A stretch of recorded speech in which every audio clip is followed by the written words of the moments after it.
Hello everyone, I am Vishaka and welcome to our channel.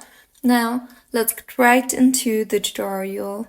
To add your car key to Apple Wallet on your iPhone or Apple Watch, follow these steps.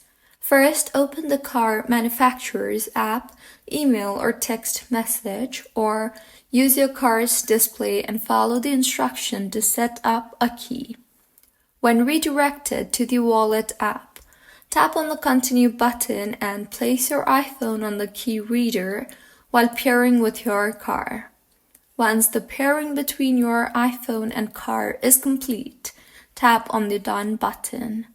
Your car key may be automatically added to your paired Apple Watch, or you can manually add it. To manually add the car key to your Apple Watch, go to the Apple Watch app on your paired iPhone and select Wallet and Apple Pay, and then tap on the Add button next to the car key. To remove a car key from Apple Wallet, you can simply open the Wallet app on your iPhone and then tap the pass you want to remove and then tap on More. Now tap on Pass Details and find a Remove Pass to confirm.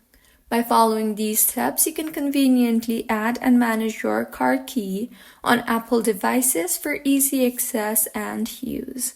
So, this is how you can add your car key to Apple Wallet. If you find this tutorial helpful, please like the video and do comment if you have any queries. Also, do subscribe to our channel for more helpful tutorials like this. See you on the next one.